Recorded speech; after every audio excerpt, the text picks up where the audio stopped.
ഈ സംഭവങ്ങളൊക്കെ നടക്കുമ്പോൾ കരൂരിലെ സങ്കടങ്ങളൊന്നും ഒഴിയാതെ ഇപ്പോഴും തുടരുമ്പോഴും അതിനിടയിൽ ഒരു വിവാദ പോസ്റ്റ് വന്നിട്ടുണ്ട്. അത് TVK general secretary Aadhav Arjuna ഇട്ട പോസ്റ്റാണ്. വിവാദമായതിനെ തുടർന്ന് ആ പോസ്റ്റ് പിന്നീട് പിൻവലിക്കുകയും ചെയ്തു.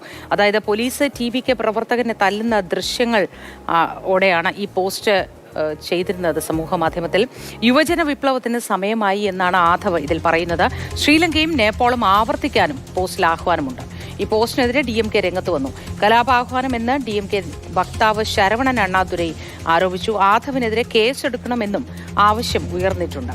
ഇത് ഒടുവിൽ വിവാദമാവുകയും പിൻവലിക്കുകയുമായിരുന്നു ഉണ്ടായിരുന്നത്. ശ്രീലങ്കയും നേപ്പാളും ആവർത്തിക്കാനുള്ള ആഹ്വാനം അത് കലാപാഹ്വാനമായി കാണണമെന്നാണ് DMK പറയുന്നത്. അതുകൊണ്ട് തന്നെ ഈ യുവജന വിപ്ലവത്തിന് സമയമായി എന്ന ആധവിന്റെ പോസ്റ്റിനെ ഗൗരവത്തോടെയാണ് കാണുന്നത് എന്നും ഈ കലാപാഹ്വാനം ആണ് ഇത് എന്ന് സ്ഥിരീകരിക്കുന്ന പോസ്റ്റാണ് ഇതെന്നും DMK വക്താവ് ശരവൺ അണ്ണാദുരൈ പറയുകയും ചെയ്തിട്ടുണ്ട്. വലിയ പ്രതിഷേധമാണ് ഇതേ തുടർന്ന് ഉണ്ടായത്. പല കോണുകളിൽ നിന്നുള്ള പ്രതിഷേധത്തെ തുടർന്ന് ഒടുവിൽ ഈ പോസ്റ്റ് പിൻവലിക്കുകയാണ് ഉണ്ടായത്. കരൂരിലുണ്ടായ വലിയ ദുരന്തത്തെ തുടർന്ന് കണ്ണീരുണങ്ങാത്ത വീടുകളാണ്. ഏറ്റവും പ്രിയപ്പെട്ട മനുഷ്യരെയൊക്കെ നഷ്ടമായവർ അലമുറയിട്ട് കരയുകയും ആരാധനയെ തുടർന്ന് മാത്രം ഈ പരിപാടിയിലേക്ക് എത്തിയെന്ന് ഒരുപാട് മനുഷ്യരുടെ ജീവനാണ് പൊലിഞ്ഞു പോയത്. പോരുതെന്ന് പലവട്ടം പറഞ്ഞിട്ട് കൂടി പോയി എന്ന് ഒരമ്മ പറഞ്ഞ് കരയുന്നതും നമ്മൾ കഴിഞ്ഞ ദിവസം കണ്ടതാണ്. അങ്ങനെയുള്ള നിരവധി പേർ ഇതിന് ആരും ഉത്തരവാദിത്വം പറയും? ഈ നിമിഷം വരെയും ഇവരാരും ഉത്തരവാദിത്വം ഏറ്റെടുക്കുകയോ ഒന്നും ചെയ്തിട്ടില്ല. അതിനിടയിലാണ് ഇത്തരത്തിലൊരു പോസ്റ്റ് പ്രത്യക്ഷപ്പെടുന്നത്. KB ശ്രീധരൻ ചേരുന്നു വിവരങ്ങളുമായി. ശ്രീധരൻ, ഈ വിവാദ പോസ്റ്റുമായി ഇപ്പോൾ ഈ TVK general secretary Aadhav Arjuna രംഗത്ത് വന്നിരിക്കുന്നല്ലോ. അതിനുശേഷം അത് വലിയ വിവാദത്തിലേക്ക് പോവുകയും പിൻവലിക്കുകയും ഒക്കെ ചെയ്തിട്ടുണ്ട്. പോസ്റ്റിൽ മറ്റെന്തൊക്കെ കാര്യങ്ങളാണ് പറയുന്നത്? ഈ വിവാദമായതിനെ തുടർന്ന് DMK അടക്കമുള്ളവർ എന്താണ് ഇതിനെതിരെ പറയുന്നത്?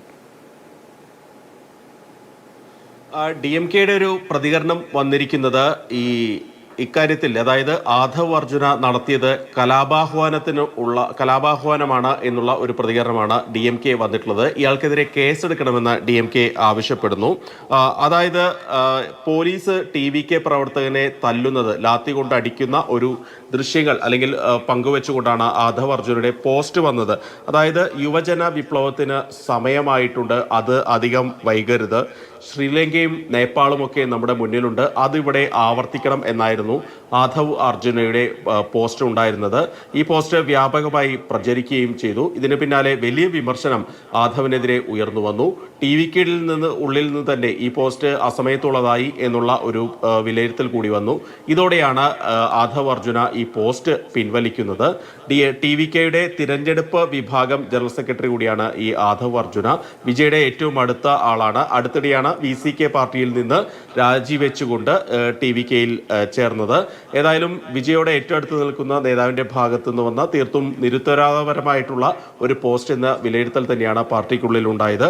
അതുകൊണ്ട് തന്നെയാണ് എത്രയും പെട്ടെന്ന് ഈ പോസ്റ്റ് പിൻവലിക്കാനുള്ള ഒരു സമ്മർദ്ദം ഉണ്ടാവുകയും ചെയ്തത്.